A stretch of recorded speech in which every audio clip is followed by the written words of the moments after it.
Population. If you lived there, you live in Mexico City, one of the largest and most crowded cities in the world. You realize just how crowded it is whenever you ride the subway at rush hour. You love the excitement of living in a big city. There's always something interesting to do. At the same time, the city has a lot of crime. Heavy traffic pollutes the air. What do you like and dislike about living in a large city? Population patterns.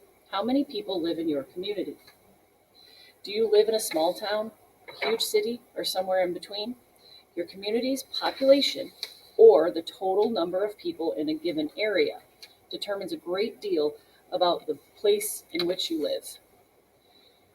Population influences the variety of businesses, the types of transportation, and the number of schools in your community. Because population has a huge impact on your lives, it is an important part of geography. Geographers who study human populations are particularly interested in patterns that emerge over time. They study such information as how many people live in an area, why people live where they do, and how populations change. Population patterns like these can tell us much about our world. Population density. Some places on Earth are crowded with people, others are almost empty. One statistic geographers use to determine population is population density, a measure of the number of people living in an area.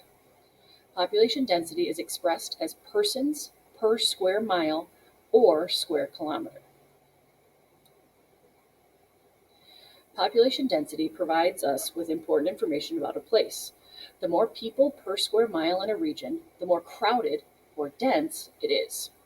Japan, for example, has a population density of 880 people per square mile, 340 per square kilometer. That is a high population density. In many parts of Japan, people are crowded together in large cities, and space is very limited. In contrast, Australia has a very low population density. Only 6 people per square mile, 2 per square kilometer live there. Australia has many wide open spaces with very few people. How do you think population density affects life in a particular place? In places with high population densities, the land is often expensive, roads are crowded, and buildings tend to be taller. On the other hand, places with low population densities tend to have more open spaces, less traffic, and more available land. Can you tell where people live? Can you tell where most of the world's people live by examining the population density map above?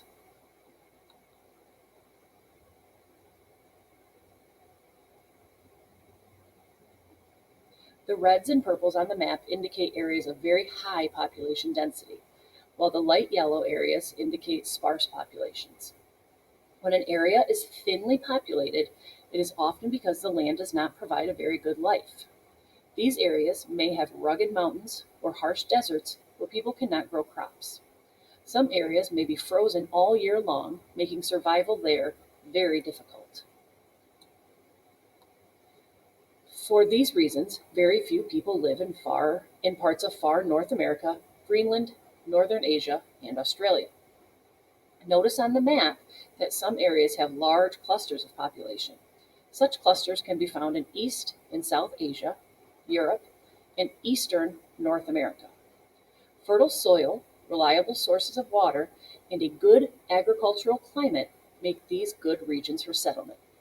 For example, the North China Plain in East Asia is one of the most densely populated regions in the world. The area's plentiful agricultural land, many rivers, and mild climate have made it an ideal place to settle. Population change. The study of population is much more important than you might realize. The number of people living in an area affects all elements of life. The availability of housing and jobs, whether hospitals and schools open or close, even the amount of available food. Geographers track changes in populations by examining important statistics, studying the movement of people, and analyzing population trends. Tracking population changes. Geographers examine 3 key statistics to learn about population changes. These statistics are important for studying a country's population over time. 3 key statistics: birth rate, death rate, and the rate of natural increase track changes in population. Births, add to a population. Deaths subtract from it. The annual number of births per 1,000 people is called the birth rate.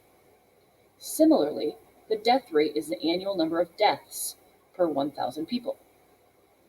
The birth rate minus the death rate equals the percentage of natural increase, or the rate at which a population is changing. For example, Japan has a rate of natural increase of 0.02%. This means it has slightly more births than deaths and a very slight population increase. Population growth rates differ from one place to another. In some countries, populations are growing very slowly or even shrinking. Many countries in Europe and North America have very low rates of natural increase. In Russia, for example, the birth rate is about 10.8, and the death rate is 16. The result is a negative rate of natural increase in a shrinking population. In most countries around the world, however, populations are growing. Mali, for example, has a rate of natural increase of about 3%. While that may sound small, it means that Mali's population is expected to double in only 21 years. High population growth rates can pose some challenges as governments try to provide enough jobs, education, and medical care for their rapidly growing populations. Migration. A common cause of population change is migration. Migration is the process of moving from one place to live in another. As one country loses citizens as a result of migration, its population can decline. At the same time, another country may gain population as people settle there. People migrate for many reasons. Some factors push people to leave their country, while other factors pull or attract people to new countries. Warfare, the lack of jobs, or lack of good farmland are common push factors. For example, during the Irish potato famine of the mid-1800s, poverty and disease forced some 1.5 million people to leave Ireland.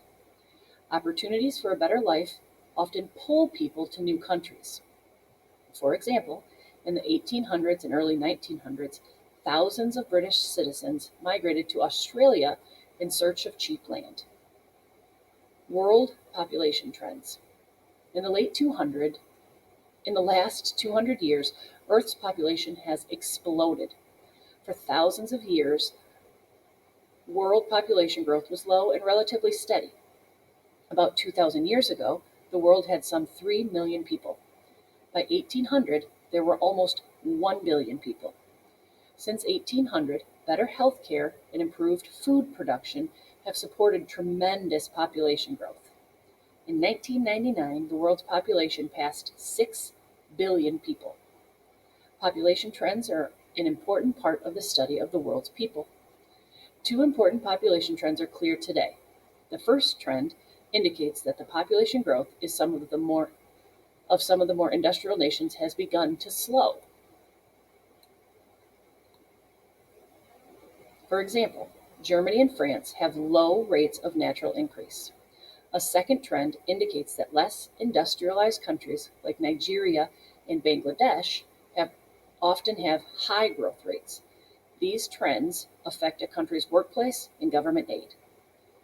Summary and preview. In this section, you have learned where people live, how crowded places are, and how population affects our world. Geographers study past and present population patterns in order to plan for the future. In the next section, you will learn how government and economics affect people on